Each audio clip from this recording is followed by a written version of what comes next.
ॐ अज्ञानतिमिरान्धस्य ज्ञानाञ्जनाशलाकया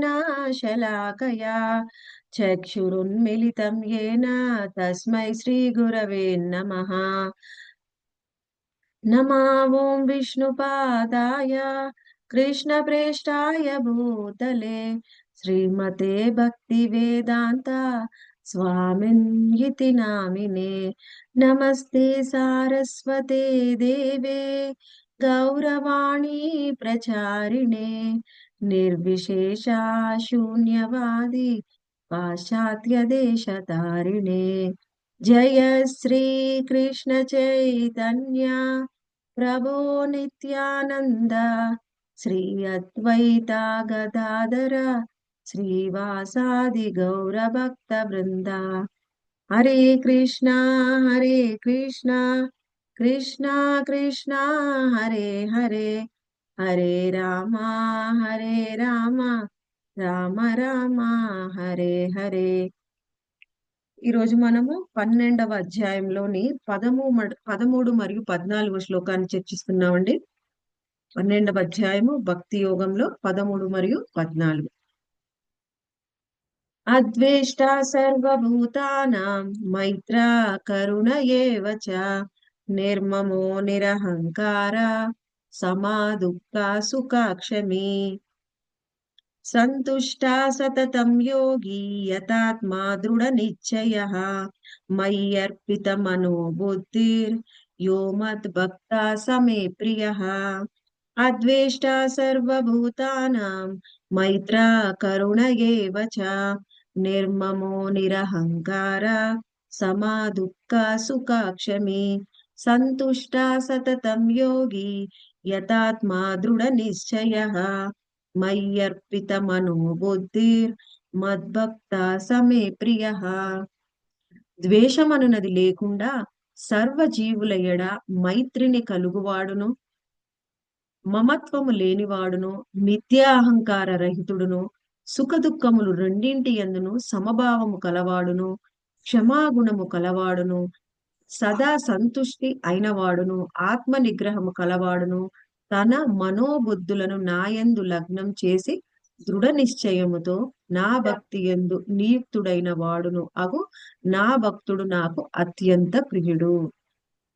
మనకి ఈ శ్లోకంలో ఏం వివరిస్తున్నారంటే భక్తులకు ఉండేటువంటి లక్షణాలను వివరిస్తున్నారు. అయితే ఇక్కడ మనము ముఖ్యంగా ఏం అర్థం చేసుకోవాలంటే ఎటువంటి భక్తులు ఈ లక్షణాలని పొందుతారు అది మనం ఫస్ట్ అర్థం చేసుకోవాలి. ఎటువంటి భక్తులకి ఈ లక్షణాలు అలవడతాయి అది మనము ముఖ్యంగా మనం అది అర్థం చేసుకోవాలి అంటే ముందు అసలు భగవద్గీతలో ముందు శ్లోకాల్లో ఏం చెప్పారు, స్వయంగా శ్రీకృష్ణ భగవానుడు ముందు అధ్యాయంలో ఏం చెప్పాడు అది ఫస్ట్ చూద్దాం. అది చూస్తే మనకి అర్థమవుతుంది ఎందుకు శ్రీకృష్ణ భగవానుడు ఇక్కడ భక్తులకు ఉండేటువంటి లక్షణాలను గురించి వివరిస్తున్నారు అనే విషయం మనకి అర్థమవుతుంది.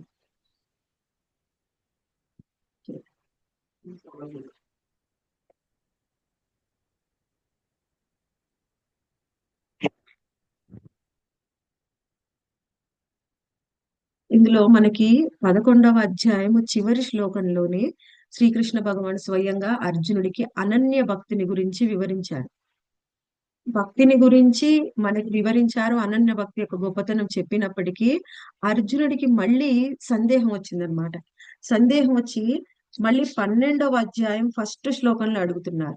ఏమని అడుగుతున్నారంటే ఏవం సతత యుక్తాయే భక్తాస్వాం పర్యుపాసతే ఏ చాప్య అక్షరం అవ్యక్తం తేషాంకే నిత్యయుత్తమ.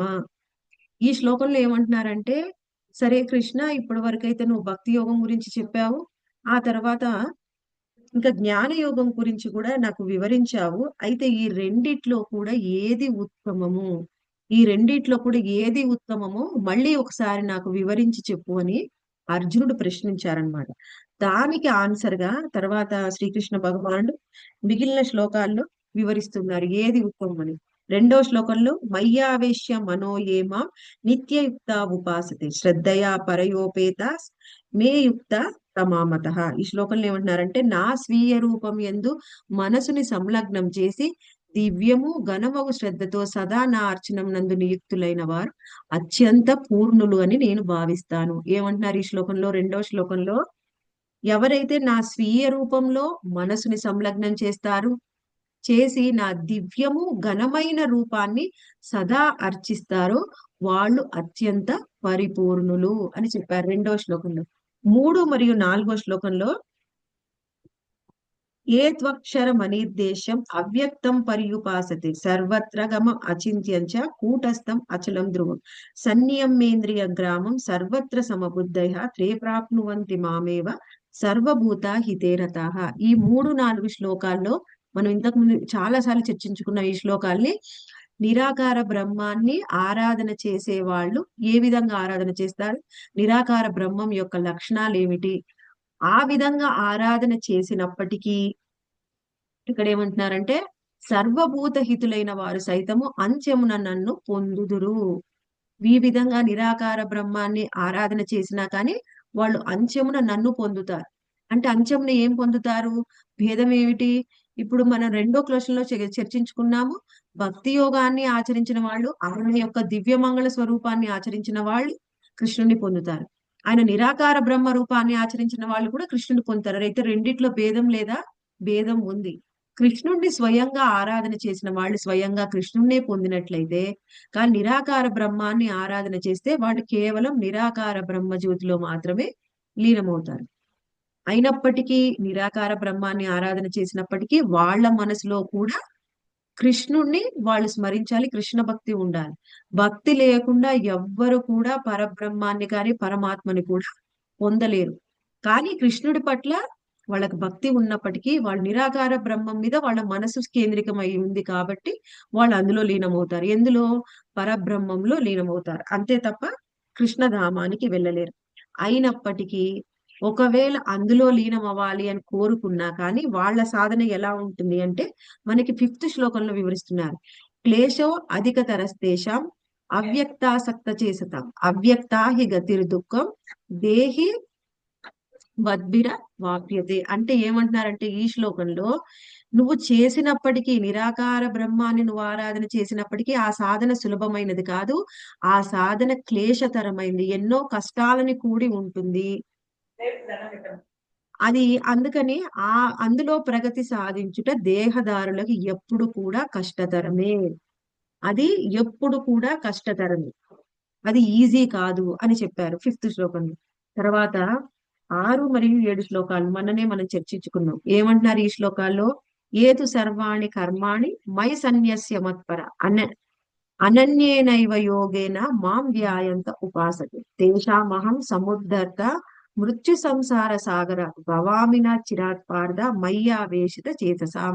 ఈ 6-7 శ్లోకాల్లో మనకి ఏమి వివరిస్తున్నారంటే, ఇప్పుడు రెండో శ్లోకంలో, మొదటి శ్లోకంలో ప్రశ్నించారు అర్జునుడు, ఏది ఉత్తమం, జ్ఞానయోగమా భక్తి యోగమా అని. రెండవ శ్లోకంలో నా రూపాన్ని ఆరాధించడం అది ఉత్తమం అని చెప్పారు. 3-4 శ్లోకాల్లో నిరాకార బ్రహ్మాన్ని కూడా ఆరాధించండి, అప్పుడు కూడా వాళ్ళు నన్ను పొందుతారు, కానీ నా నిరాకార బ్రహ్మతత్వాన్ని మాత్రం పొందుతారు, నన్ను పొందలేరు. తర్వాత 5వ శ్లోకంలో అది చాలా కష్టతరము ఆ సాధన జ్ఞాన యోగం అని చెప్పారు. 6-7 శ్లోకాల్లో భక్తి యోగము ఎంత సులభము అని చెప్తున్నారు. భక్తి యోగం ఎంత సులభం మనం చూసాం. కానీ ఓ పార్థ, సర్వకర్మల్ని నాకు అర్పించి అనన్య చింతనచే నాకు భక్తులయ్యి నీ మనసుని నా మీద సంలగ్నం చేసి సదా నన్ను ధ్యానిస్తే, భక్తియుత సేవలో నువ్వు నన్ను అర్చిస్తే శీఘ్రమే జనన మరణ సంసార సాగరం నుంచి ఉద్ధరింపబడతావు. శీఘ్రమే అంటే త్వరగా, అంటే ఈ మార్గము సులభము, చాలా శీఘ్రంగా నువ్వు నన్ను పొందగలుగుతావు అని చెప్తున్నారు. కానీ మనం ఇందాక చూస్తే జ్ఞాన యోగము అతి కష్టము క్లేశతరమని స్వయంగా శ్రీకృష్ణ భగవానుడే భగవద్గీతలో చెప్పారు. కృష్ణుడే కష్టం అన్న విషయము సాధారణమైన వాళ్ళు సాధించడము దుర్లభము. ఎందుకంటే కృష్ణుడికి కష్టం అనిపించింది, మనకు సులభం అనిపించదు ఎప్పుడైనా సరే. కృష్ణుడు సులభం అంటేనే మనకు అది అతి కష్టము, ఆయనే కష్టం అంటే మనకు అది అతి దుర్లభము. 6-7 శ్లోకాల్లో చెప్పిన ఈ భక్తి యోగము సులభము, శీఘ్రమే నన్ను పొందుతారు అని చెప్పారు. ఆ తర్వాత మనకి 8వ శ్లోకంలో, ఇప్పటి వరకు 7 శ్లోకాల వరకు భక్తి యోగం జ్ఞాన యోగాన్ని రెండింటిని పోల్చి ఏది ఉత్తమని చెప్పారు. ఆ తర్వాత 8వ శ్లోకం నుంచి 12వ శ్లోకం వరకు కూడా ఈ విధంగా సాధన చేసిన వాళ్ళు, ఈ విధంగా భక్తి యోగాన్ని సాధన చేసే వాళ్ళు కూడా, వాళ్ళు ఎన్ని రకాల స్థాయిల్లో ఉంటారు, వాళ్ళ సాధన ఎలా ఉంటే ఆ సాధనని బట్టి వాళ్ళ స్థాయి ఏమిటి అని చెప్పవచ్చు. సాధనలో ఇప్పుడు మన సాధన చేస్తున్నాం, మన పురోగతిని బట్టి మన స్థాయి ఉండవచ్చు. కొన్నిసార్లు మన స్థాయిని బట్టి మన సాధనా మార్గాన్ని కూడా ఎంచుకోవచ్చు. ఇవన్నీ కూడా సాధనలో భాగమే. సాధనలో పురోగతి చెందినప్పుడు మనము ఈ స్థాయిని పొందవచ్చు. ఇక్కడ ఏం చెప్తున్నారు 8వ శ్లోకంలో, మయ్యేవ మన ఆదస్త్వ మయి బుద్ధిం నివేశయ నివశిష్యసి మయ్యేవ అత ఊర్ధ్వం న సంశయ. ఇక్కడ ఏమంటున్నారు, మయ్యేవ మన ఆదస్త్వ మయి బుద్ధిం నివేశయ. ఇక్కడ మనస్సు శ్రీకృష్ణ భగవాను మీద ఆ వాళ్ళు 100% మనసుని సంలగ్నం చేస్తారు. అది ఎలా అంటే, ఈ భక్తిని గురించి ప్రహ్లాదుడు మనకి భాగవతంలో చెప్పారు. ప్రహ్లాద్ మహారాజ్, ఇదేమిటి అంటే స్మరణాత్మిక భక్తి అంటే, మనం చూడవచ్చు ప్రహ్లాద్ మహారాజ్ ఎప్పుడు కూడా ఆయన ఆ మనకి నవవిధ భక్తి మార్గాల్లో శ్రవణం, కీర్తనం, స్మరణం. శ్రవణం, కీర్తనం ఆయన ఆల్రెడీ చేశాడు నారద మహాముని నుంచి. అందుకనే ఎప్పుడైతే అవన్నీ చేశాడో అవి స్మరించుకునేవాడు, పదే పదే స్మరించుకునేవాడు. ఇప్పుడు మనం కూడా క్లాస్ వినాలి అంటే ఎంతసేపు వింటాం? ఉదయం 1 గంట, నైట్ 1 గంట, కావాలంటే వీలైతే సాయంత్రం 1 గంట వింటాం. మిగిలిందంతా ఏమిటి? ఏం విన్నాము అనేది స్మరించుకోవడమే, అదే స్మరణాత్మిక భక్తి. అది ఉత్తమమైనది. కానీ మనం క్లాస్ విన్నంత సేపు కృష్ణ చైతన్యంలో ఉంటాం. క్లాస్ అయిపోగానే మన పనిలో ఉంటాం. మళ్ళీ కృష్ణుడు గుర్తొచ్చేది చాలా అతి కష్టం మనకి. ఎందుకంటే మనం అందరం సాధన భక్తులు. కానీ ఎవరైతే ఎప్పుడు కూడా కృష్ణుణ్ణి స్మరించుకుంటూ ఉంటారో అది ఉత్తమం. మనసు ద్వారా ఎప్పుడు వాళ్ళ మనసులో కృష్ణుణ్ణి స్మరిస్తూ ఉంటారో అది స్మరణాత్మక భక్తి. అది ఉత్తమమైన భక్తి అని ఇక్కడ చెప్పారు. ఆ తర్వాత మన ఆదస్వ, తర్వాత మయి బుద్ధిం నివేశయ. మయి బుద్ధిం నివేశయ అంటే బుద్ధిని ఆధారంగా చేసుకొని మన కృష్ణుని ఆరాధించడం. బుద్ధి అంటే ఏమిటి? బుద్ధితోను మనం ఏం చేస్తాము? భగవద్గీత, భాగవతం చదువుతాం. బుద్ధి లేకుండా మనం భగవద్గీత, భాగవతం చదవలేము, అర్థం చేసుకోలేము. అంటే ఇక్కడ ఏం చెప్తున్నారు? భగవద్గీత, భాగవతం చదవమని చెప్తున్నారా? ఇక్కడ ఏమంటున్నారంటే, నిరంతరం నన్ను స్మరించుకునే శక్తి సామర్థ్యాలు నీకు లేకపోయినట్లయితే అప్పుడు ఏం చెయ్యి? నువ్వు భగవద్గీత, భాగవతాన్ని చదివావు కదా, ఆ చదివిన దాంట్లో ఏదైనా ఒక శ్లోకాన్ని గుర్తు తెచ్చుకో. లేకపోతే మళ్ళీ ఏదైనా ఒక శ్లోకాన్ని చదువు. అప్పుడు ఏమవుతుంది? ఆ విధంగా గుర్తు తెచ్చుకోవడం వల్ల మళ్ళీ మనకి గుర్తుకొస్తాడు శ్రీకృష్ణ భగవాన్. ఎందుకంటే ఆయనంతటా ఆయన నిరంతరం గుర్తుకు రావాలి అంటే మనం వ్రజవాసులం కాదు. వ్రజవాసులు నిరంతరం కృష్ణుని స్మరించుకునేవారు. అది స్మరణాత్మిక భక్తి. మనకు ఆ శక్తి లేదు కాబట్టి శాస్త్రంలో ఉన్నటువంటి ఈ శ్లోకాలని గుర్తు తెచ్చుకోవడం వల్ల కూడా మనము ఆయన్ని స్మరించుకునే అవకాశం ఉంటుంది. దీన్నే మనము మననాత్మిక భక్తి అంటాం. అంటే గుర్తు తెచ్చుకోవడం, మననం చేసుకోవడం. ఆ తర్వాత మనకి 9వ శ్లోకంలో చెప్తున్నారు, అత చిత్తం సమాధాతుం న శక్నోషి మయి స్థిరం అభ్యాస యోగేన తతో మామి చాప్తుం ధనంజయ. అత చిత్తం సమాధాతుం న శక్నోషి మయి స్థిరం అభ్యాస యోగేన. అభ్యాస యోగేన అంటే అభ్యాస రూప భక్తి. అంటే ఇప్పుడు నేను నిరంతరము నిన్ను స్మరించుకోలేను, ఆ శ్లోకాలేవి నేను గుర్తుకు తెచ్చుకోలేను, నాకు ఆ శక్తి లేదు. అప్పుడు మనం ఏం చేయాలి? అభ్యాస రూప భక్తిని చేయాలి. అభ్యాస రూప భక్తి అంటే మనము సాధన చేస్తూ ఉన్నాము, కానీ ఉదయం చాంటింగ్ చేయండి, భగవద్గీత, భాగవతం చదవండి, ఏదైనా చేయండి. కాసేపు చేస్తున్నాం, మళ్ళీ మర్చిపోతున్నాం. మళ్ళీ తీసుకొని రావాలి మనసుని. మళ్ళీ మనసు ఎటో వెళ్ళిపోతుంది. మళ్ళీ మనసుని తీసుకొని రావాలి. ఈ విధంగా సాధన చేసే వాళ్ళని మనము అభ్యాస రూప భక్తులు అంటారు. ఈ అభ్యాస రూప భక్తి అంటే కూడా మనలాంటి సాధకుల స్థాయి అని చెప్పలేము. ఎందుకంటే కొంతమంది మీరు ఉండవచ్చు ఉన్నత ఉన్నత స్థాయిలో, కానీ ఈ ఈ స్థాయిలో ఉండడం కూడా కష్టమే నాలాంటి వాళ్ళకి. ఇక్కడ ఏం చెప్తున్నారంటే, అభ్యాస రూప భక్తిలో కూడా నిరంతరం కృష్ణుణ్ణి స్మరించుకోవడం అంటే ఎప్పుడన్నా ఒకసారి మర్చిపోతే స్మరించుకోవడం. కానీ ఎప్పుడూ మర్చిపోతే అప్పుడప్పుడు గుర్తు తెచ్చుకోవడం అది కాదు అభ్యాస రూప భక్తి. ఎప్పుడన్నా మర్చిపోతే మళ్ళీ మనసుని తీసుకురావడం. ఎందుకంటే ఇప్పుడు వ్రజవాసులు చూడవచ్చు. వ్రజవాసులు ఎలా ఉన్నారు? ఎవరు ఉద్ధవుడు వచ్చి గోపికల్ని అడిగినప్పుడు వాళ్ళు చెప్పారనమాట. మేము కృష్ణుడిని మర్చిపోవాలని ప్రయత్నం చేస్తున్నాం. ఎంత కష్టపడి మర్చిపోవాలని ప్రయత్నం చేసినా మళ్ళీ మళ్ళీ గుర్తొస్తున్నాడు. మళ్ళీ మళ్ళీ గుర్తొస్తున్నాడు. అది స్మరణాత్మిక భక్తి. మనము అది వాళ్ళు మర్చిపోవడం వాళ్ళకి అసాధ్యం అన్నమాట. కానీ మనం ఏం చేస్తున్నాము సాధకులము, ఎప్పుడూ మర్చిపోతున్నాం. అప్పుడప్పుడు గుర్తు తెచ్చుకుంటున్నాం. ఇప్పుడు మనం 16 రౌండ్లు చాంటింగ్ చేసినప్పుడు ఎన్ని సార్లు మన మనసు బయటికెళ్ళి మళ్ళీ వచ్చింది. అది కౌంట్ చేస్తే అప్పుడు మనం అభ్యాస రూప భక్తిలో ఉన్నామా లేదా అని తెలుస్తుంది. ఒక నామం చెప్పేలోపే ఒకసారి బయటికెళ్ళి మళ్ళీ వచ్చిందనుకో, అది అభ్యాస రూప భక్తి కాదు. మనం ఇంకా సాధకుల స్టేజ్‌లో ఉన్నాం. ఆ స్థాయి కూడా కాదు. ఎవరైతే నిష్ఠా స్థాయికి వెళ్తారో వాళ్ళు అభ్యాస రూప భక్తిలో ఉన్నట్టు. వాళ్ళు అన్నీ నిష్టగా చేస్తున్నారు. కానీ అప్పుడప్పుడు మర్చిపోయి గుర్తు తెచ్చుకుంటున్నారు. ఆ తర్వాత మనకి ఇది కూడా కష్టం అనుకోండి. మళ్ళీ వాళ్ళకి తర్వాత శ్లోకంలో చెప్తున్నారు. 10వ శ్లోకంలో. అభ్యాసేస్య సమర్థోపి మత్కర్మ పరమో భవ మదర్థమపి కర్మాణి కుర్వన్ సిద్ధి మవాప్స్యసి. భక్తి యోగ నియమములను కూడా నువ్వు అభ్యసింపజాలనిచో నా కొరకు కర్మను అనురించుటకు యత్నింపుము. ఏలయన నా కొరకు కర్మ చేయుట ద్వారా నీవు పూర్ణ స్థితిని పొందగలవు. నా కోసం కర్మని చెయ్యి అని చెప్తున్నారు. ఎందుకంటే ఊరికే పదే పదే నువ్వు మర్చిపోతున్నావు. అప్పుడప్పుడు గుర్తు తెచ్చుకుంటున్నావు. ఆ సాధకులకి మరి వేరే మార్గం ఏమిటి? మనం ఆ స్థాయిలో కూడా లేవు. మరి మనం కూడా మనలాంటి వాళ్ళు కూడా భక్తిని ఆచరించాలి కదా! వాళ్ళేం చేయాలి అంటే ఇది మన శరీరంతో చేసే భక్తి. శరీరము అంటే కర్మని చేయమన్నాడు. కర్మ దేంతో చేస్తాం మనం? శరీరంతో చేస్తాం. శరీరం అంటే ఎలా చేస్తాము? మన జ్ఞానేంద్రియాలతో, మన కర్మేంద్రియాలతో చేసే భక్తి.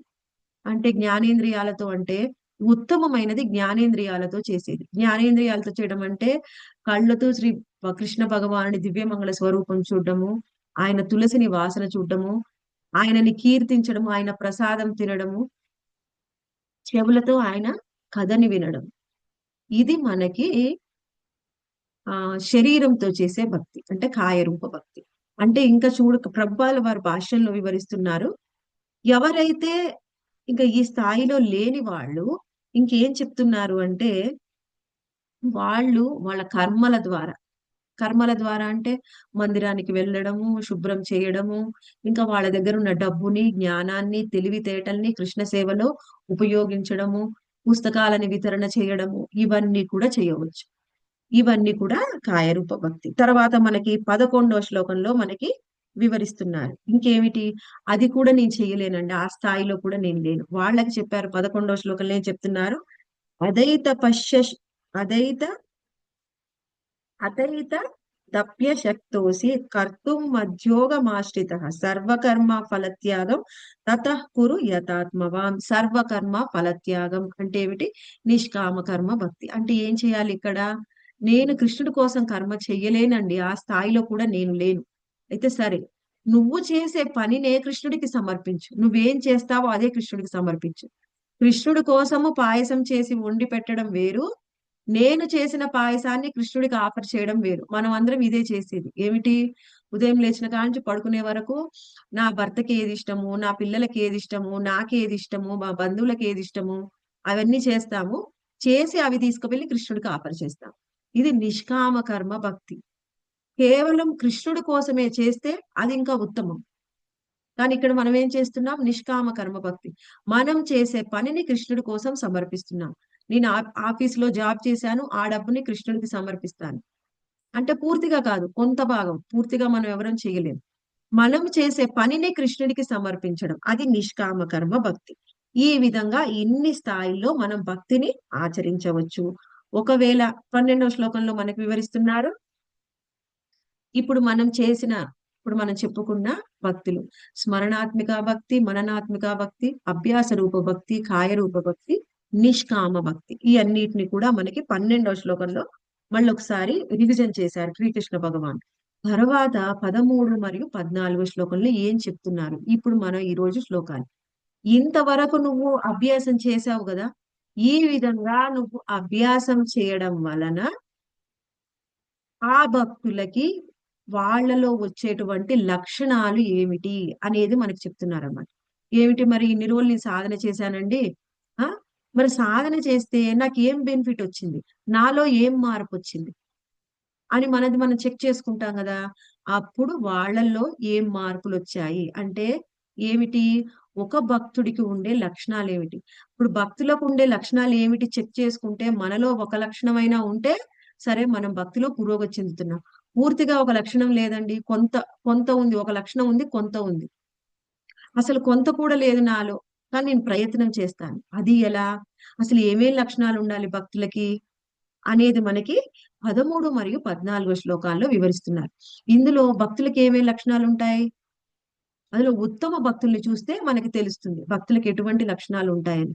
అయితే ఈ లక్షణాలన్నీ విని మనము ఏం చేయాలి, ఈ లక్షణాలు ఆ భక్తుల్లో ఉన్నాయా ఈ భక్తుల్లో ఉన్నాయని ఎదుటి వాళ్ళలో లక్షణాలు ఎత్తకూడదు, మనలో వెతుక్కోవడానికి ఇవన్నీ చెప్పింది. మనం ఏం చేస్తాం, మనం ఎలా ఉన్నాం మనకి అవసరం లేదు, సంబంధం లేదు. ఎదుటి వాళ్ళు ఎలా ఉన్నారు, వాళ్ళ సాధన ఎలా చేస్తున్నారు, ఆ మాతాజీ మొన్న ఇలా మాట్లాడిందంటే ఆమెలో ఈ లక్షణం లేదు, ఆమెలో ఉందో లేదో కృష్ణుడు, ఆమె గురువు చూసుకుంటాడు, అది మనకు సంబంధం లేదు. మనం ఏం చేసుకోవాలి, ఈ లక్షణం నాలో ఉందా, ఎంత వరకు ఉంది, ఎంత స్థాయిలో ఉంది, నేను ఎలా దీన్ని ఇంప్రూవ్ చేసుకోవచ్చు, అది చూడాలి. అందుకని ఇది ఎవరి కోసం వాళ్ళు చదివే శ్లోకం అన్నమాట, ఎదుటి వాళ్ళలో చూడడానికి కాదు. ఇప్పుడు ఫస్ట్ ఇందులో మనకి కొన్ని లక్షణాల గురించి చెప్పారు. ఇందులో ఏమంటున్నారంటే ఫస్ట్ మద్ భక్త, యో మద్ భక్త అంటే నా భక్తులకి అని కృష్ణుడు చెప్తున్నారు. ఏం లక్షణాలు ఉండాలంట అవి, మొదటిది అద్వేష్ట. అద్వేష్ట అంటే ఏమిటి, ద్వేషము లేనివాడు. ఎవరి పట్ల ద్వేషం ఉండకూడదు అంటే ఎవరి పట్ల కూడా ద్వేషం ఉండకూడదు. ఎవరి పట్ల అంటే ఎవరి పట్ల కూడా మనకు అనిపిస్తుంది. ఇప్పుడు భక్తిలో కొన్ని రోజులు ఒక 2-3 సంవత్సరాలు, కొంతమంది 4-5-10 సంవత్సరాల నుంచి కూడా ఉండవచ్చు భక్తిలో. ఉన్నప్పుడు మనకి ఏమనిపిస్తుంది, భక్తుల్ని చూస్తే మనకంటే బాగా భక్తిలో పురోగతి చెందిన వాళ్ళని చూస్తే ఏమనిపిస్తుంది, ముందుగా ఈర్ష, ద్వేషము. బయటికి చెప్పం, బయటికి వాళ్ళ ముందు మనము చాలా బాగా నటిస్తాము, కానీ లోపల మన మనసులో ఏం భావం ఉంది, మనసులో ఈర్ష కలుగుతుందా ద్వేషం కలుగుతుందా. మనకంటే ఉత్తమ స్థితిలో ఉన్న వాళ్ళని చూస్తే మనకి ఈర్ష అసూయ ద్వేషము కలుగుతున్నాయా. ఎవరికైతే అలా కలుగుతాయో వాళ్ళు ఉత్తమ భక్తులు కారు, ఎవరికైతే అలా కలగవో వాళ్ళు ఉత్తమ భక్తులు. మనం ఏం చెయ్యాలి, ఇక ముందు ఎవరైనా మనకంటే మంచిగా సాధన చేసేవాళ్ళు ఉత్తమ స్థాయిలో ఉన్న భక్తుల్ని చూస్తే మనం ఆనందించాలి, వాళ్ళలో ఇంత మంచి లక్షణం ఉంది, ఇది నేను పెంపొందించుకోవాలి, అవసరమైతే వాళ్ళతో మాట్లాడాలి, వాళ్ళని అడిగి వాళ్ళ సాధన ఎలా చేస్తున్నారో తెలుసుకొని మన సాధనని ఇంప్రూవ్ చేసుకోవడానికి ప్రయత్నం చేయాలి. కానీ ఎవరి పట్ల కూడా ఈర్ష్య అసూయ ద్వేషాలు పెంచుకోకూడదు. అది అద్వేష్ట. తర్వాత చెప్తున్నారు ఏమంటున్నారు, సర్వభూతానం అంటే ఇక్కడ ఈ లక్షణాలు మనం చూపించాల్సింది మన కుటుంబ సభ్యుల పట్ల మన భక్తుల మధ్యే కాదు, సర్వభూతానం ఏ జీవితో కూడా నీకు ద్వేషం ఉండకూడదు, ఒక్క జీవిని కూడా నువ్వు ద్వేషించకూడదు. ఇప్పుడు ఎవరైనా మనకు నచ్చలేదనుకోండి, సరే నేను బాగుంటాను మాతాజీ కానీ ఎదుటి వాళ్ళు ఊరికే ఏదో ఒకటి అంటారు నన్ను, వాళ్ళు భక్తులై ఉండొచ్చు, ఆ భక్తులై ఉండొచ్చు, అప్పుడు మనం ఏం చేయాలి, వాళ్ళకు దూరంగా ఉండాలి. దూరంగా ఉండాలి కానీ మనసులో ద్వేషం పెట్టుకోకూడదు. ఎలా, అప్పుడెప్పుడో ఏదో ఒక రోజు ఈ మాతాజీ నన్ను ఇలా అంది, లేకపోతే ఈ బంధువు నన్ను ఇలా అంది, కానీ మనసులోనే మనం ద్వేషం పెట్టుకుంటాం. ఆ కోపం అనేది మన మనసుని ఏం చేస్తుందంటే ఈ కోపం ఉంటుంది. కొన్నిసార్లు ఆ కోపం మనకుంది అని మనకు కూడా అర్థం కాదు. కానీ ఆ మనసులో ఎక్కడో మన చిత్తంలో రిజిస్టర్ అయినటువంటి ఆ కోపము మన భక్తిని, మన పురోగతిని అడ్డుకుంటుంది. అది మనకు కూడా అర్థం కాదు. కానీ గుర్తుంచుకోవాలి, నీకెక్కడైనా ఎవరి పట్ల అయినా కొంచెం కోపం ఉంది అంటే నీ పురోగతికి అది అడ్డమవుతుంది. అందుకే ఎవ్వరి జీవుల పట్ల అయినా కూడా ద్వేషం ఉండకూడదు. రెండవది లక్షణం ఏమిటి, మైత్రః. మైత్ర అంటేది స్నేహభావం, మైత్రి కలవాడు. ఈ స్నేహభావం ఎవరి పట్ల ఉండాలి, మనతో సమాన స్థాయిలో ఉన్నటువంటి భక్తుల పట్ల మనం స్నేహభావం చూపించాలి. ఎలా, ఈ మాతాజీ మొన్ననే సాధన స్టార్ట్ చేసింది, కానీ ఎంత బాగా పురోగతి అవుతుందో, ఇంత బాగా పురోగతి అవుతుంది. ఈమెతో పాటు నేను క్లాసుని ఇప్పుడు నాకు తెలిసిన ఏమన్నా కొత్త పాయింట్స్ ఉంటే ఆమెకు చెప్తే ఆమె బాగా పురోగతి చెందుతుందేమో నాకంటే ఎక్కువ. ఈ భావం ఉండకూడదు. ఏం చేయాలి, స్నేహ భావం. ఇది నేను తెలుసుకున్నాను ఆమెకు చెప్తాను, అప్పుడు ఆమెకు తెలిసిందేదో నాకు చెప్తుంది. అలా భక్తుల పట్ల స్నేహభావం ఉండాలి. మనకు ఉపదేశామృతంలో కూడా రూపగోస్వామి చెప్తారు, భక్తుల పట్ల భక్తుల మధ్యలో మైత్రి భావం ఉండాలి, స్నేహ భావం ఉండాలి. ఒకరు మనసుని ఒకళ్ళు చెప్పుకోవాలి. అంటే అందరితో చెప్పకూడదండి. చెప్పుకోమన్నా కదండి, అందరితో చర్చించకూడదు. మనకు బాగా క్లోజ్ ఉన్న వాళ్ళు మన మెంటర్స్ తో మన మనసులో ఉండే చర్చించాలి. కానీ అందరి పట్ల స్నేహ భావం ఉండాలి. స్నేహ భావం లేకుండా ఈర్ష్యా భావం ఎప్పుడు కూడా పెట్టుకోకూడదు. ఉంటే ఉంటే ఉండొచ్చు. కానీ వాళ్ళు భక్తిలో పురోగతి ఉన్న స్థాయి భక్తులు ఎప్పటికీ కాలేరు. తర్వాత చెప్తున్నారు కరుణ. కరుణ ఎవరి పట్ల చూపించాలి? మనం మనకంటే ఉన్న స్థాయి ఉన్న వాళ్ళ పట్ల కరుణ అవసరం లేదు. సమాన స్థాయి ఉన్న వాళ్ళ పట్ల కూడా కరుణ అవసరం లేదు. మనకంటే తక్కువ స్థాయిలో, అది ఆధ్యాత్మికంగా కానీ, భౌతికంగా కానీ ఎవరైనా మనకంటే తక్కువ స్థాయిలో ఉంటే, వీళ్ళు తక్కువ స్థాయిలో ఉన్నారు, వీళ్ళతో నాకేం సంబంధం? వీళ్ళ స్థాయి వేరు, నా స్థాయి వేరు. అందుకని వాళ్ళకి నేను దూరంగా ఉండాలి. ఆ వాళ్ళ స్థాయితో ఇప్పుడు వాళ్ళతో ఫ్రెండ్షిప్ చేసి వాళ్ళతో మాట్లాడి నాకేం లాభం వస్తుంది? నేను వీళ్ళతో మాట్లాడితే నాకు లాభం వస్తుంది.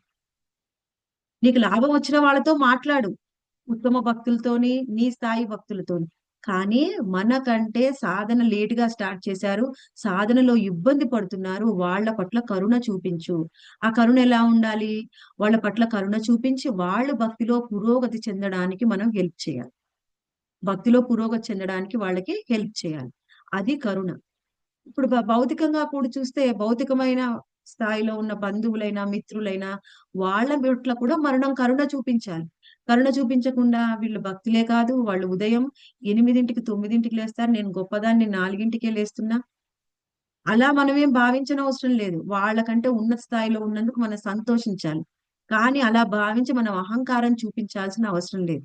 వాళ్ళ పట్ల కరుణ చూపించాలి. ఎంత వీలైతే అంతగా వాళ్ళని ఎలా భక్తిలోకి తీసుకురావాలి?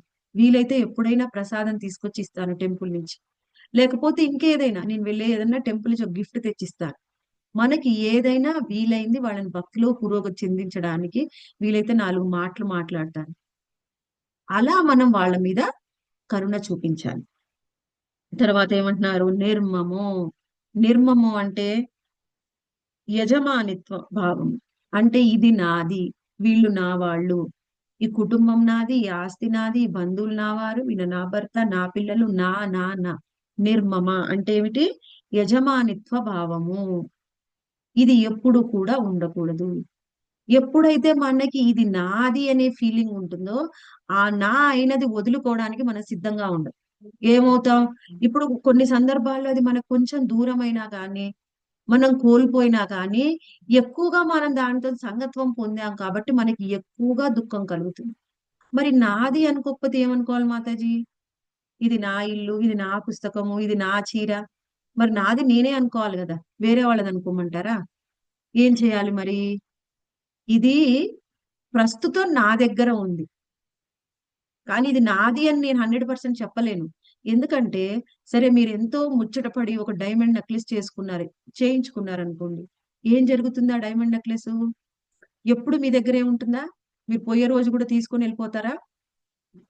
మన దగ్గర కొన్ని రోజులు ఉంటుంది. అందుకనేం చెప్పాలి? అందుకని ఏమనుకోవాలి? ఇది నా అండర్‌లో ఉంది. నా కేర్‌లో ఉంది. అంటే దీన్ని నేనిప్పుడు చూసుకుంటున్నాను. ఎన్ని రోజులు? నాకిప్పటి వరకైతే ప్రాణం ఉంటుందో అన్ని రోజులు. అది గూడా సరి అయినది కాదు. ఎన్ని రోజులు? కొన్ని రోజులు. నా పిల్లలు గాని, నా కోడలు గాని ఒక స్థాయికి వచ్చే వరకు నా దగ్గర ఉంచుకొని తర్వాత వాళ్ళకిచ్చేస్తాను. ఇది నాది కాదు, వాళ్ళది. తర్వాత వాళ్ళది కూడా కాదు, ఇంకొకరిది. ఇది నా అండర్‌లో ఉంది. ఇప్పుడు నేను దీన్ని చూసుకుంటున్నాననే భావన ఉంటే వాళ్ళకి నిర్మమ, యజమానిత్వ భావము అనేది ఉండదు. నాది అనే భావం వాళ్ళకి ఉండదు. తర్వాత చెప్తున్నారు నిరహంకార. అంటే మిథ్యాహంకారం లేని వాళ్ళు. మిథ్యాహంకారం అంటే ఏమిటి? ఇప్పుడు 2 కూడా ఒకటే కదా మాతాజీ. నిర్మమ అంటే యజమానిత్వ భావం, ఇది నాది అనుకోకూడదు. అహంకారం, నిరహంకారం అంటే కూడా అంతే కదా! మిథ్యాహంకారం లేని వాళ్ళు. అహంకారం ఉన్న వాళ్ళే కదా నాది అనుకుంటారు. అంటే ఇక్కడ అదేమో నాది అని అనుకోకూడదు. దాని మీద యజమానిత్వ భావం ఉండకూడదు. అహంకారము అంటే నేనే గొప్పవాణ్ణి అనుకోవడం. ఇప్పుడు 2 విధాలుగా అనుకుంటారు. కొంతమందేమో ఇది ఏమిటి భగవద్గీత ఏముంది చదివే నాకసలు అన్ని శ్లోకాలొచ్చు. ఇంతకు ముందు మీరిప్పుడు చదువుతున్నారేమో. ఇంతకు ముందే నాకు 100 శ్లోకాలు నాకు బై హార్ట్‌గా వచ్చు. ఆ మాతాజీ శ్లోక చెప్పింది కానీ ఆ శ్లోకంలో ఇక్కడ ప్రొనౌన్సియేషన్ సరిగ్గా లేదు. నేనైతే అసలు అన్ని చూడకుండా చెప్పేస్తాను. ఇదేమిటి? ఇది అహంకారం. నాకు వచ్చు. ఇది అహంకారం. ఇంకొంతమంది ఉంటారు. నాకు రాదు. నాకు ఏది రాదు. ఇది కూడా ఒక విధమైన అహంకారమే. ఏది కూడా ఒక పరిస్థితితోని, ఒక విషయంతోని, ఒక స్థితితోని మనం ఇది అని అనుకోకూడదు. అంటే ఇప్పుడు అలా అని నేను నాకు వచ్చు అనుకోవాలా మాతాజీ? అలా అని కాదు. నాకు ఇది ఎప్పటికీ రాదు అని అనుకోకూడదు. నా స్థాయి ఇది అని మనం డిసైడ్ చేయకూడదు. ఏమిటి? నేను ప్రయత్నం చేస్తాను. ఇది వస్తే నాకు వస్తుంది. లేకపోతే రాదు. ఇది నాకు కృష్ణ ఇస్తే ఇది వస్తుంది. లేకపోతే నాకు ఈ స్కిల్ నేను ఇంప్రూవ్ చేసుకుంటే నాకు వస్తుంది. లేకపోతే రాదు. అంతే తప్ప ఈ ఈ నిరహంకార, ఈ మిథ్యాహంకారం అనేది చాలా కష్టం. ఇది ఎప్పుడైతే తగ్గించుకుంటామో మిగిలిన అన్ని లక్షణాలు కూడా మనకి కొంచెం వస్తాయి. మిగిలిన అన్ని లక్షణాలు కూడా ప్రారంభం అవుతాయి. కానీ ఈ నిరహంకారాన్ని తీసేయాలి. ఎలా తీసేయాలి? టెంపుల్‌కి వెళ్ళాను. లేకపోతే ఒక గ్రూప్ ఆఫ్ డివోటీస్ ని కలిశాను. కలిస్తే అక్కడికి వెళ్ళగానే అనిపించింది. వాళ్ళందరూ కూడా ఏం చాంటింగ్ చేస్తున్నారు? చాంటింగ్ చేస్తుంటే నిద్రపోతున్నారు. ముచ్చట పెడుతున్నారు. అటు ఇటు పోతున్నారు. నేను చాంటింగ్ చేస్తే నాకు ఒక్కసారి కూడా నిద్ర రాదమ్మా. నాకొక్కసారి కూడా నిద్ర రాదు. అంటే ఏమనుకుంటున్నావు? వాళ్ళందరికంటే నేను గొప్పదాన్ని అని అనుకుంటున్నావు. ఇది పెద్ద అహంకారం. ఎందుకంటే కొన్నిసార్లు అహంకారం అంటే నేను గొప్పగా ఉన్నాను అని ఎవరినైనా విమర్శించడం. ఒక్క నిమిషం మాతాజీ.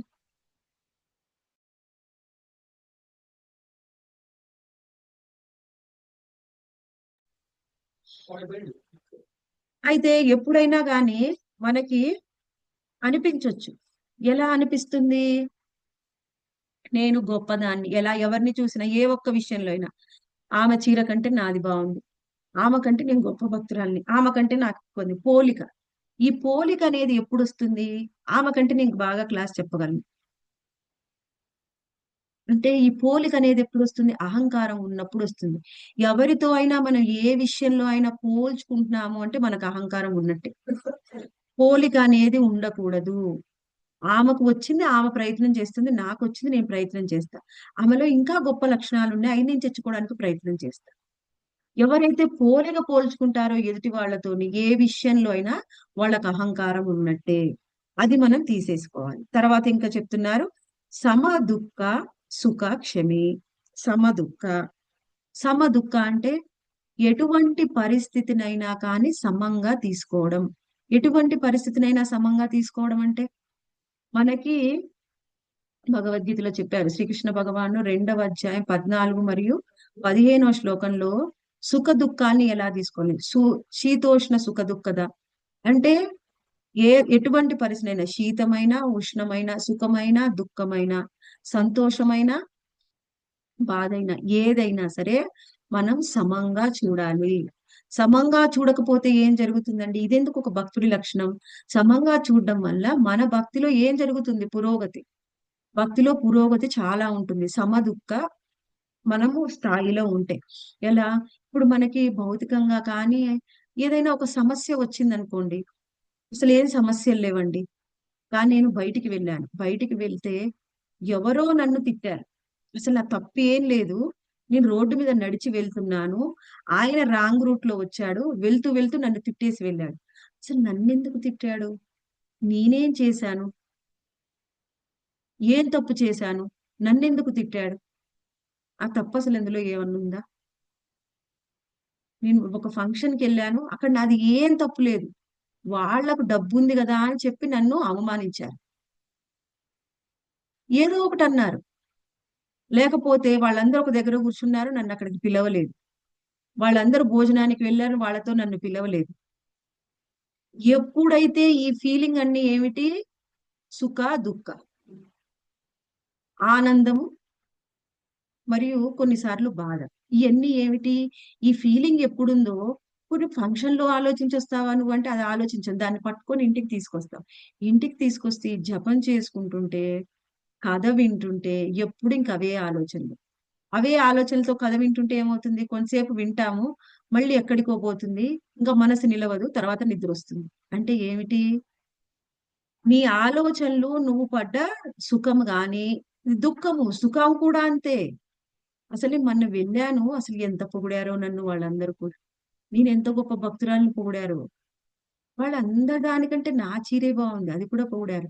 నేను మొన్న ఆ షాప్‌కి వెళ్లి కొన్నాను. వీళ్ళందరికీ నచ్చింది. ఈసారి గూడా ఎప్పుడైనా గాని ఏదైనా డిస్కౌంట్ ఉంటే నేను మళ్ళీ అదే షాప్‌కెళ్తాను. చాలా బావుంది. ఇక్కడ రేట్ గూడా తక్కువ. ఎవ్వరికీ తెలీదు. ఇదొక్కటే నాకొక్కదానికే తెలుసు షాప్. ఇయన్నీ ఏమిటి? ఇది సంతోషంతో వచ్చే ఆలోచన. అది దుఃఖంతో వచ్చే ఆలోచన. ఏదైనా సరే ఏం చేస్తుంది? మన భక్తిని పురోగతి చెందకుండా అడ్డుకుంటుంది.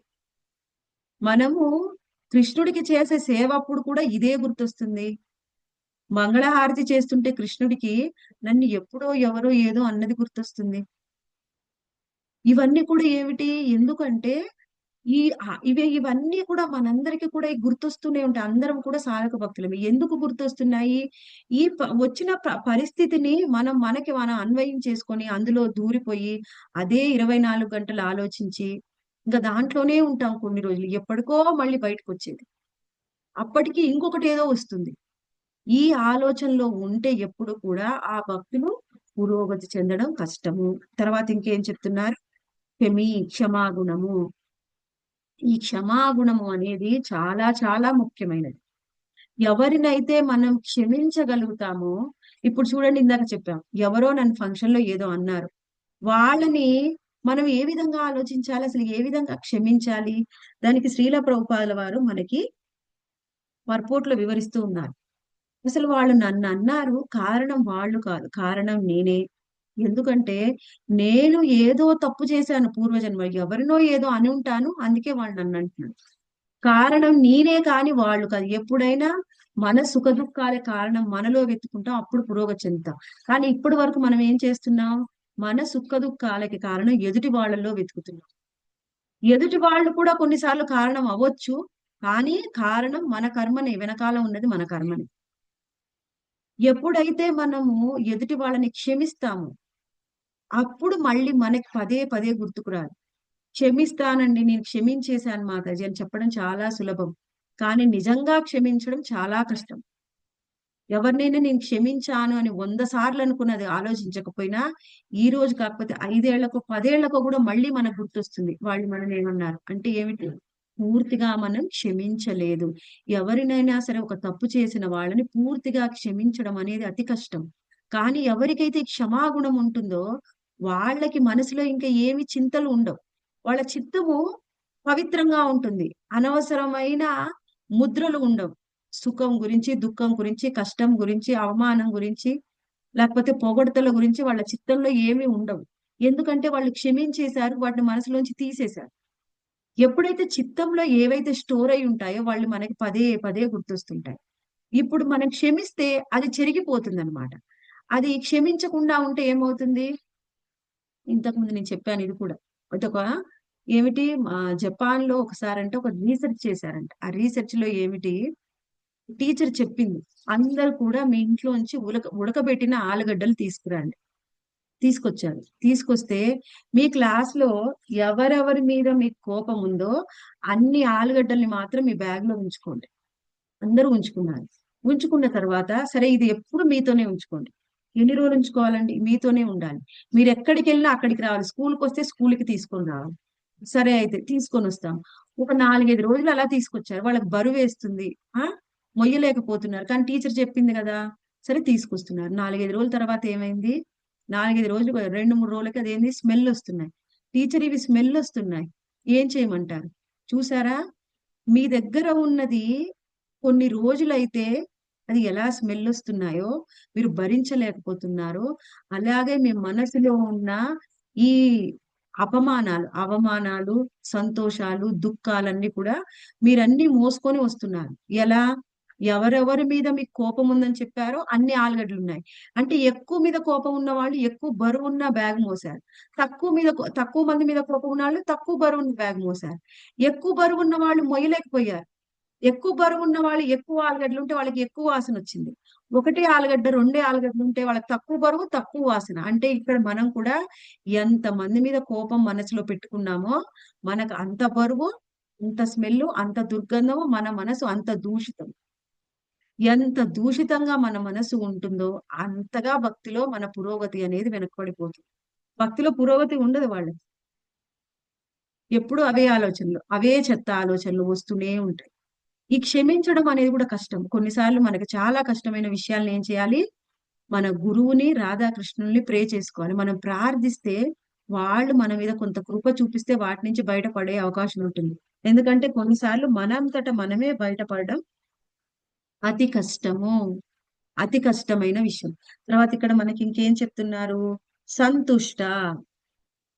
సంతుష్ట అంటే ఎప్పుడు కూడా సంతోషంగా, సంతృప్తిగా ఉండడం. సంతృప్తి కలిగిన వాడు సంతుష్ట. ఎలా సంతృప్తి కలగాలి? దేని మీద సంతృప్తి కలగాలి? ఎవరెవరెవరు మీ జీవితంలో మీరు సంతృప్తి కలిగి ఉన్నారు మాతాజీ? హరే కృష్ణ. మీ జీవితం పట్ల మాకు ఎటువంటి ఆ అంటే క్వశ్చన్స్ లేవు మాతాజీ. ఇలానే ఎందుకుంది, అలా అందరూ నాకెందుకుంది లేదు. అసంతృప్తిగానే ఉంటారు మాతాజీ. తృప్తిగా ఎవరు జీవించరు మాతాజీ. ఎప్పుడు ఏదో ఒక వెలితి ఎత్తుక్కుంటూనే ఉంటారు. ఏదో ఒక వెలితి ఎత్తుక్కుంటూనే ఉంటారు.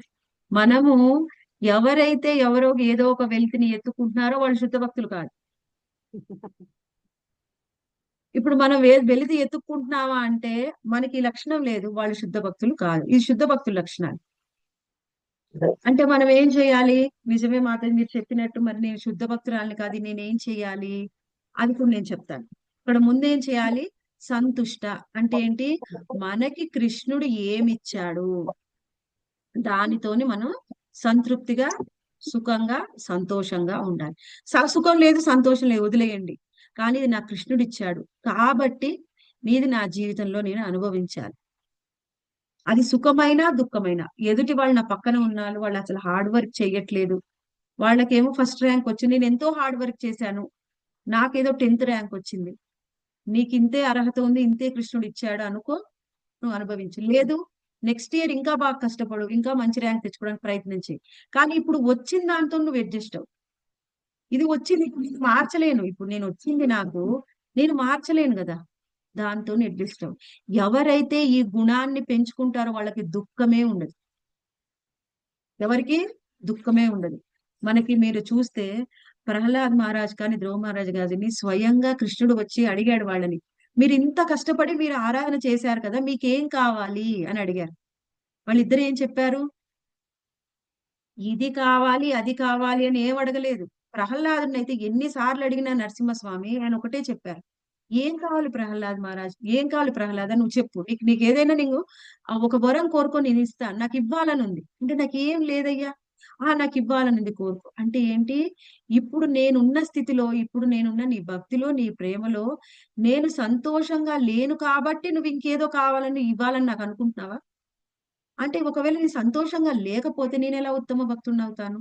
ఇది ప్రహ్లాదుడు అడిగాడు అనమాట. అంటే మనం వచ్చి అడిగితే, అసలు నాకు ఏం కోరికలైతే లేవు కృష్ణ, కానీ ఇప్పుడు ఇది ఇస్తే గాని నేను భక్తిలో పురోగతి చెందుతాను. నాకైతే ఏం లేవు, ఇప్పుడు నన్ను భగవద్ధామని తీసుకెళ్దామని వచ్చావా? సరే తీసుకెళ్లేటప్పుడు నేను వస్తాను, కానీ కొంచెం ఒక లిస్ట్ ఉంది. ఏంటంటే ఇగో ఇప్పుడు నా పిల్లలు, నా హస్బెండ్, నాకు ఇగో వాళ్ళ ప్రాపర్టీస్, ఇవన్నీ కూడా నువ్వు చూసుకో. ఇప్పుడు నేను వెళ్ళిపోతే సడన్ గా మా పిల్లలకి ఏమవుతుంది? అందుకని వాళ్ళని చూసుకోవడానికి ఎవరన్నా పంపించు. లేకపోతే మా అమ్మాయికి సీట్ వచ్చింది అనుకో, కాలేజీకి పోయింది అనుకో, అప్పుడు హ్యాపీగా ఉంటుంది, నేను ఎమ్మటే నీతో హ్యాపీగా వచ్చేస్తా. మనకి ఏమేమి ఉండవు, ఏం కావాలి, ఇదొక్కటి చెయ్యి అని అడిగితే అది ఎంత అవుతుంది లిస్టు? చాంతాడవుతా అవుతుంది. అయిపోదా కోరిక అసలు. ఎవరైనా మనము కృష్ణుడు వస్తే నేను సంతృప్తిగా, సంతోషంగా ఉన్నా, నాకు ఏమీ లేవు అని ఒక్కళ్ళకు కూడా చెప్పలేము. ఒకవేళ ఇంకా అలా ఉన్నారంటే వాళ్ళు చాలా ఉత్తమ భక్తులు. కొన్నిసార్లు ఉత్తమ భక్తి స్థితిలో ఉండవచ్చు, కొన్నిసార్లేమో వాళ్ళని వాళ్ళే మోసం చేసుకోవచ్చు, నేను గొప్ప భక్తురాల్ని అని.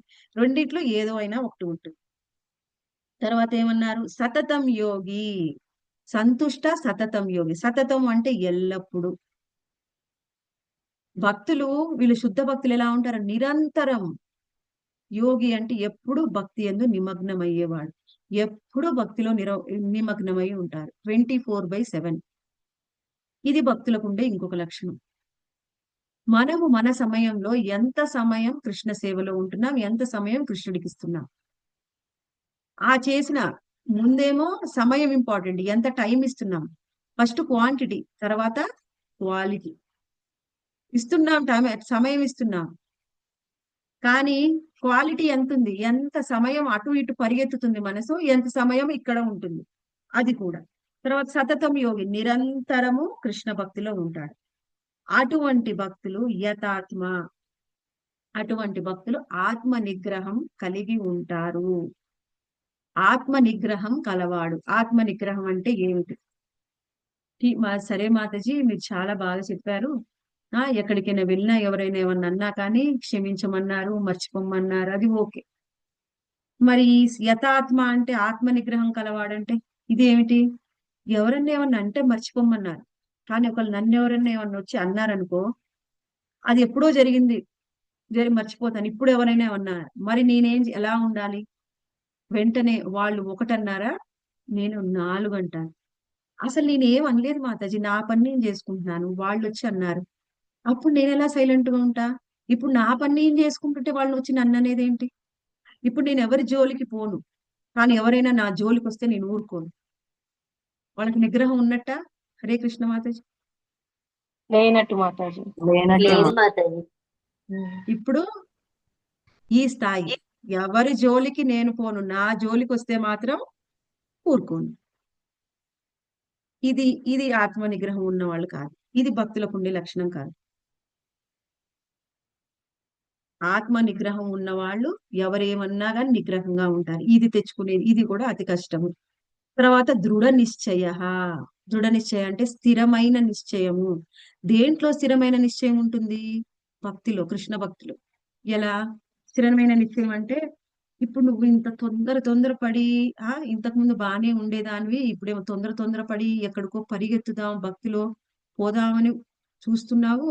అంత అవసరం లేదు, నార్మల్గా ఉండు. భక్తిలో నువ్వు నార్మల్ గా సాధన చెయ్యి. పరిగెత్తిన తర్వాత నువ్వేం పొందలేవు.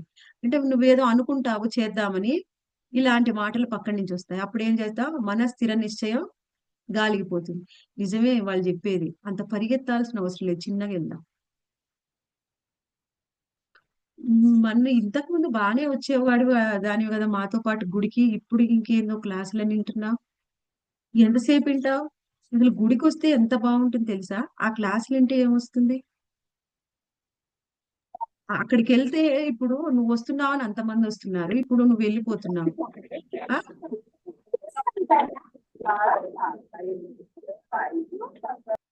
మళ్ళీ ఇంకొంతమంది వచ్చి అంటారు, ఇంతకు ముందు ఈ వ్రతం చేసేవాళ్ళం కదా మనం అందరం కలిసి, ఇప్పుడు ఈ వ్రతం చెయ్యనంటున్నావేంటి?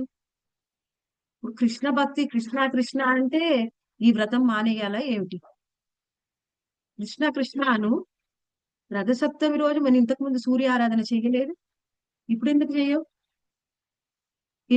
ఇలాంటి అని రాగానే ఫస్ట్ మనం ఏదో అనుకుంటాం, ఇలాంటి అన్ని రాగానే ఏమవుతుంది? మన దృఢ నిశ్చయం కాస్త గాలికి ఎక్కడికో వెళ్ళిపోతుంది. దృఢ నిశ్చయం ఉండదు. భక్తులకి దృఢ నిశ్చయం ఉంటుంది. ఎవరు వచ్చినా ఏం చెప్పినా వాళ్ళ నిశ్చయం మారదు. ఎవరి కోసం ఏమీ మార్చుకోరు. ఓసారి వాళ్ళు బయటకు మారినట్టు కనిపించవచ్చు, నటించవచ్చు, కానీ మనసులో మాత్రం దృఢ నిశ్చయం అలానే ఉంటుంది.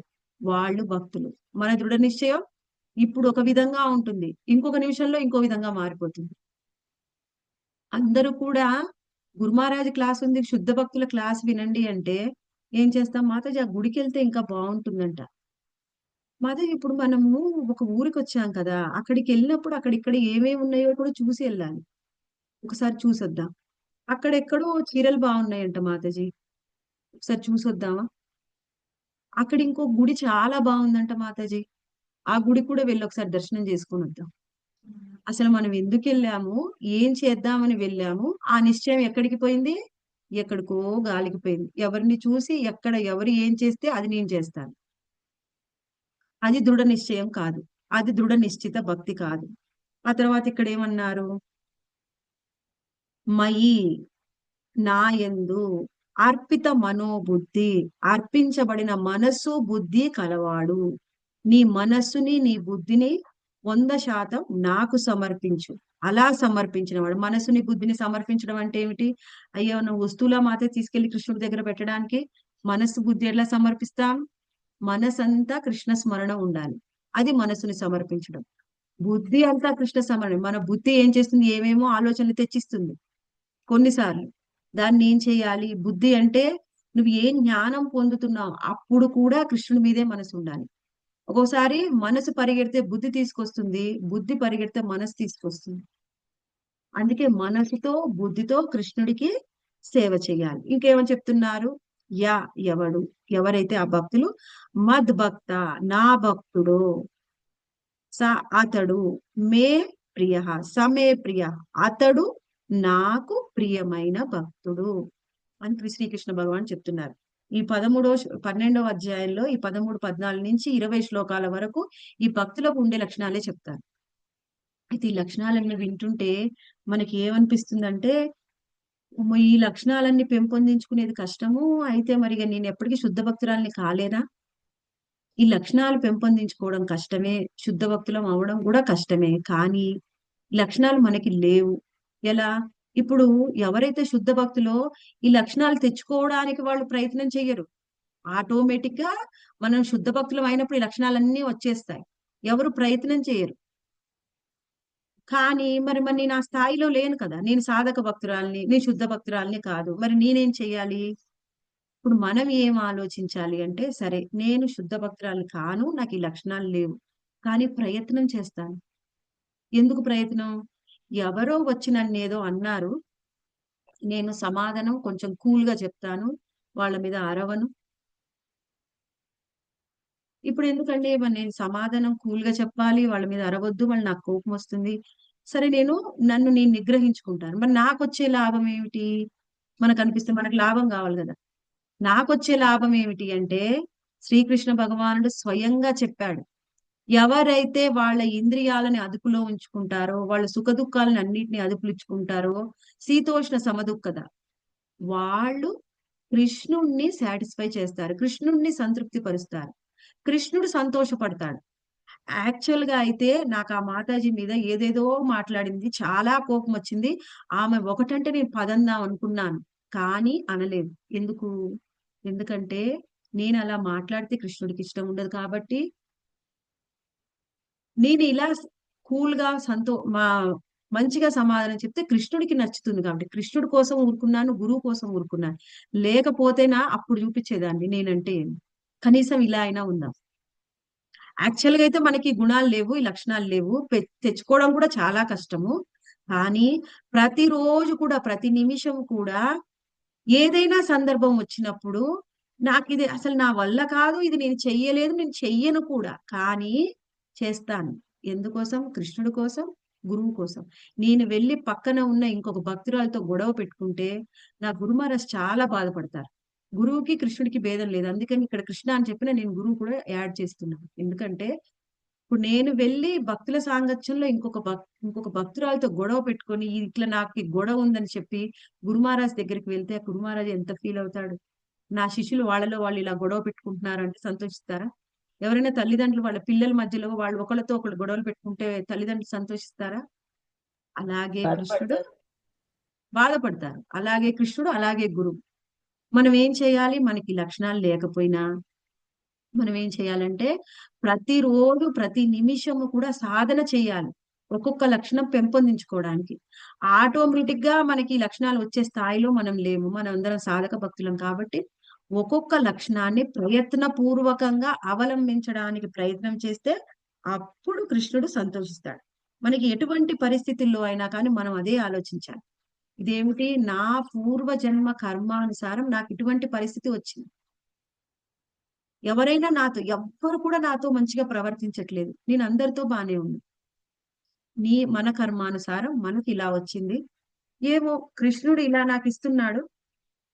కొంతకాలం అయితే నా కర్మ అనుభవించిన తర్వాత తీసేస్తాడేమో. అసలు నాకు ఎంత కర్మ ఉందంటే ఇంకా వాళ్ళు ఈ విధంగా కూడా నాతో ప్రవర్తించకూడదు. ఈ విధంగా ఉన్నారు కనీసం. కృష్ణ కృప వల్ల ఎంతో కర్మ ఉంటే దాన్ని తీసేసి నాకు కొంచెమే ఇస్తున్నారు.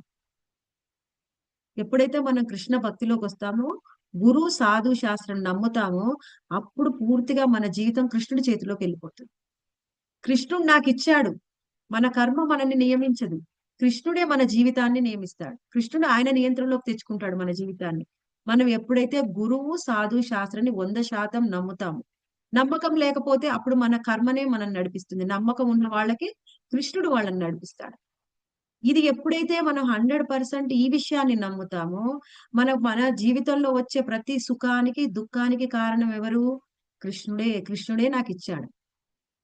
ఎప్పుడైతే ఆ భావం ఉంటుందో అప్పుడు మన మనసు కొంత శాంతించి మనకొచ్చే పరిస్థితుల పట్ల ఎదుటి వాళ్ళని నిందించకుండా మనము ఎదుటి వాళ్ళ పట్ల కొన్నిసార్లేమో కరుణ కలిగి ఉండాలి, కొన్నిసార్లు క్షమించాలి, కొన్నిసార్లు మైత్రిని కలిగి ఉండాలి, ఇంకొన్నిసార్లు వాళ్ళని ద్వేషించకూడదు, అద్వేష్ట ఉండాలి. ఇటువంటి లక్షణాలన్నీ కూడా మనం పెంపొందించుకోవడానికి ప్రయత్నం చేస్తాం. లక్షణాలు సహజ సిద్ధంగా రావడానికి మనకి సాధనలో పురోగతి బాగా చెందాలి. అప్పుడు అవి సహజ సిద్ధంగా వస్తాయి. మనం పూర్తిగా శుద్ధ భక్తుల స్థాయికి వెళ్తే సహజంగా వస్తాయి. మనం శుద్ధ భక్తుల స్థాయిలో లేం, సాధక భక్తులం. కాబట్టి ప్రతిరోజు ప్రతి నిమిషం ప్రయత్నిస్తే, ఇప్పుడు కృష్ణుడు ఏం చేస్తాడంటే, సరే నిజంగా పాపం ఈమెకు అర్హత లేకపోయినా నా కోసమని ప్రయత్నం చేస్తుంది, అందుకని మనం ప్రయత్నం చేస్తే కృష్ణుడు కొంచెం సహాయం చేస్తాడు. మనం ప్రయత్నమే చేయలేదనుకోండి, కృష్ణుడు ఎప్పటికీ సహాయం చేయడు. మనం ప్రయత్నం చేస్తే ఎంతో ప్రయత్నం చేస్తుంది, నేను కూడా కొంత సహాయం చేస్తాను. కృష్ణుడు తనంతట తాను సహాయం చేస్తాడు.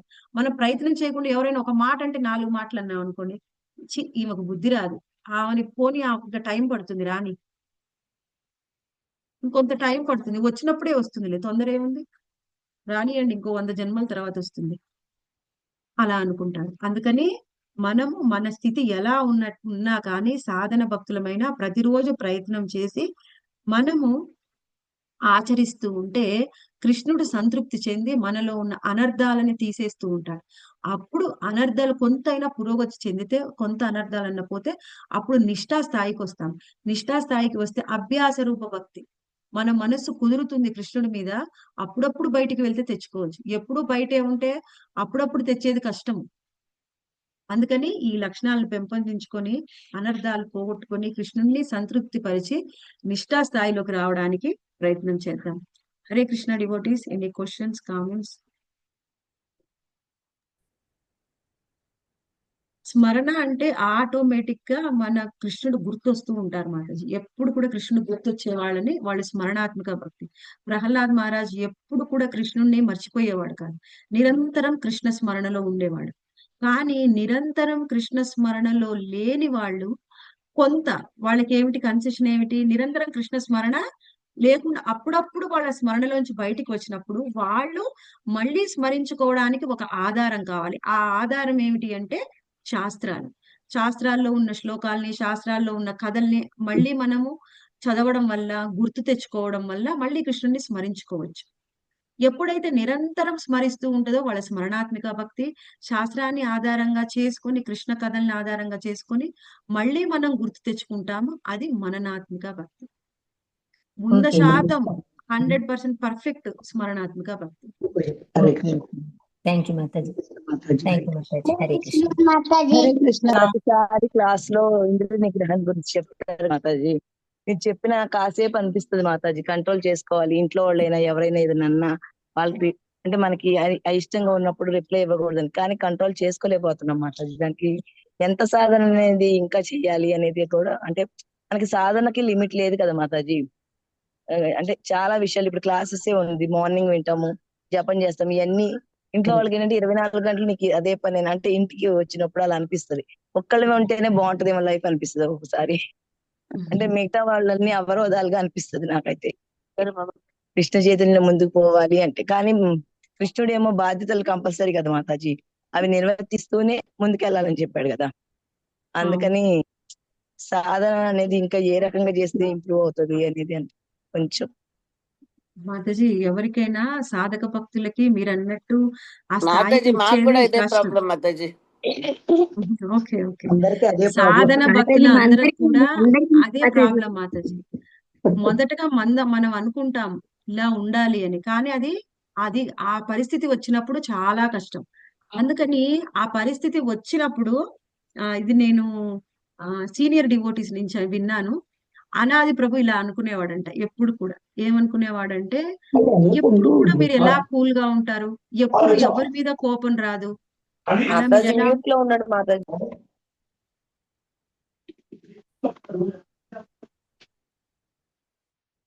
ఎప్పుడు మీరు ఎలా కూల్ గా ఉంటారు, అసలు ఎవరి మీద కోపం తెచ్చుకోరు, అది ఎలా మీకు సాధ్యం అవుతుంది? అప్పుడు ఒక మాట చెప్పారనమాట. అనాది ప్రభు ఏమన్నారంటే, ఎప్పుడు కూడా నేను నా గురు మహారాజ్ నా పక్కనే ఉన్నట్టు ఫీల్ అవుతాను.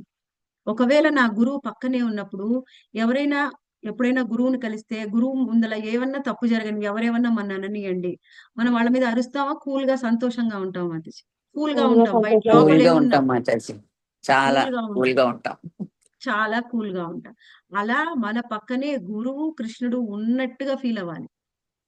యాక్చువల్లీ ఇది కూడా కష్టమే. ఆ టైంలో గురువు కృష్ణుడు గుర్తొచ్చేది కూడా కష్టమే. కానీ అలా ఫీల్ అయితే వాళ్ళ పక్కన వాళ్ళ ముందర నేను ఇలా మాట్లాడితే వాళ్ళు ఎంత ఫీల్ అవుతారు? వాళ్ళు ఏమనుకుంటారు? అసలు గురువు కృష్ణుడు కాదు, మీకు ఎంతో కోపం వచ్చింది, పక్కింటి వాళ్ళు ఎవరైనా ఉంటే ఏం చేస్తారు మాతీష్? అరుస్తారా మీ ఇంట్లో వాళ్ళ ముందు మీద, సైలెంట్ గా ఉంటారా? సైలెంట్ గా చేసుకుంటాం. మన గురించి వాళ్ళకి తెలిసిపోద్దని. ఆ మన గురించి వాళ్ళకి తెలిసిపోద్ది కాబట్టి సైలెంట్ గా ఉంటాం. అంటే మీరెప్పుడు కూడా గురువు కానీ కృష్ణుడు కానీ పక్కనే ఉన్నట్టు ఫీల్ అవ్వండి. అప్పుడు మనకి మన ఎమోషన్స్ కొంచెం కంట్రోల్ అవుతాయి. ఇది కూడా ఏమంత ఈజీ కాదు మాది, ఇది కూడా కష్టమే. కానీ సాధన చెయ్యాలి. ఎస్ పక్కనే మాతాజీ. కృష్ణ ఉన్నాడు, పక్కనే ప్రభుపాద్ ఉన్నారు. నేను ఇలా ప్రవర్తిస్తే ఏమనుకుంటాడు? అసలు ఎప్పుడు కూడా ప్రభుపాద్ ఇలా చేసేవాడు కాదు. అలా మనం అనుకుంటే మాతాజీ కొన్ని రోజులకు అది పురోగతి అనేది వస్తుంది. అలా అనుకుంటూ ఉంటే ఏం జరుగుతుందంటే, ఇప్పుడు మనం నిగ్రహించుకున్న ప్రతిసారి కూడా మన కొంచెం అనర్థాలు తగ్గిపోతాయి. ఎందుకంటే కృష్ణుడు సంతోషపడతాడు, మన కొన్ని అనర్థాలు తగ్గుతాయి. అలా అనర్థాలు తగ్గినా కొద్దీ, అనర్థ నివృత్తి మనకు అయినా కొద్దీ, అప్పుడు మనకి మన ఇంద్రియాల మీద, మన మనసు మీద, అన్నిటి మీద కంట్రోల్ అనేది వస్తుంది. ఇదంతా ఒక రోజులో వచ్చేది కాదు మాతాజీ. రోజు కొంచెం, నువ్వు ఈ రోజు ఒకసారి నువ్వు కంట్రోల్ చేసుకున్నావు నిన్ను, నీ అనర్థాలు కొంచెం తగ్గిపోతాయి. ఇలా కొన్ని రోజులు సాధన చేస్తే కొన్ని తగ్గిపోతాయి. అప్పుడు అది ఆటోమేటిక్ గా మనకి అలవాటు అవుతుంది. మన అనర్థాలు కూడా తగ్గిపోయాయి కాబట్టి మనకు ఆ ఇంద్రియాల మీద కంట్రోల్ అనేది వస్తుంది. ఇది ఒక్క రోజులో జరగదు మాతాజీ, ఇది కూడా సాధనే. ఎస్ మాతాజీ.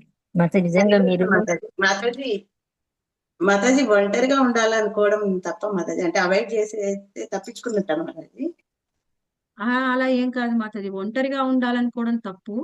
కానీ ఈ బాధ్యతలు ఎందుకు నాకు, ఈ తలనొప్పి అని వదిలించుకోవాలనుకోవడం తప్పు. అర్థమైందా? ఒంటరిగా అంటే ఒంటరిగా ఉండాలా అని అట్లా ఒంటరిగా ఉండాలంటే ఇప్పుడు మాతాజీ ఒకటి రెండు ఎన్నో రకాలు ఉన్నాయి అందులో. ఇప్పుడు నేను నా పని అంతా నేను పొద్దున్నుంచి చేసేసాను, నా పని అయిపోయింది, 11 అయింది. ఇప్పుడు నేను నా సాధన నేను చేసుకుంటా, భగవద్గీత చదువుతా, భాగవతం చదువుతా. ఇప్పుడు ఎవరైనా వచ్చి నన్ను డిస్టర్బ్ చేస్తే నాకు నచ్చదు, ఎందుకంటే ఇది నా టైం, నా పర్సనల్ టైం. ఆ విధంగా ఒంటరిగా ఉండవచ్చు. రోజులో 2-3 గంటలు, సాయంత్రం ఇంకొక గంట, లేకపోతే 2 గంటలు, అలా మన పనులన్నీ చేసుకొని అందరికి కావాల్సినవి చూసి ఒంటరిగా మన సాధన చేసుకోవచ్చు. కానీ ఇంకా ఒంటరిగా ఉండాలంటే అసలు ఫ్యామిలీతో నేను ఉండలేను, వాళ్ళలో అన్ని అనర్థాలే నన్ను ఎంతో బాధ పెడుతూ ఉన్నారు, అందుకే ఫ్యామిలీ బాధ్యతల్ని వదిలేసి నేను ఒంటరిగా ఉంటాను అంటే అది తప్పు. మన బాధ్యతలు మనం చెయ్యాలి, కానీ 24 గంటలు మన టయాన్ని వాళ్ళకే ఇవ్వకూడదు. అది భర్త అయినా సరే, పిల్లలైనా సరే. మన ఒంటరి సమయం, మన అభ్యాసానికి మనం సమయం ఇచ్చుకోవాలి. అసలు కృష్ణ భక్తిలో లేకపోయినా గానీ, భౌతికంగా ఉన్నా అని మనకంటూ మనం సమయం ఇవ్వాలి. ఆధ్యాత్మికంగా ఉంటే మాత్రం మనం ఖచ్చితంగా టైమింగ్స్ పెట్టుకోవాలి. నేను ఈ టైం వరకు చేస్తాను. ఎప్పుడన్నా కొన్ని పరిస్థితుల్లో టైం టేబుల్ మారొచ్చు, కానీ డైలీ రొటీన్ గా ఈ టైం వరకు నేను ఎంత పనైనా చేస్తానమ్మా, నువ్వు అడుగు. ఈ టైం తర్వాత నేను చెయ్యను. 2 గంటలు నేను సాధనకు ఉపయోగించుకుంటాను, భగవద్గీత చదువుతాను, భాగవతం చదువుతాను. తర్వాత చెప్పు, మళ్ళీ ఏదైనా పని చేస్తాను.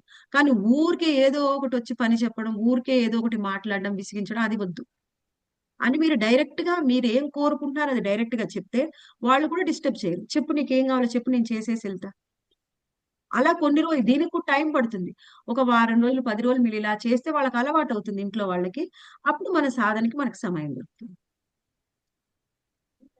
హరే ఓకే కృష్ణ. మాతాజీ.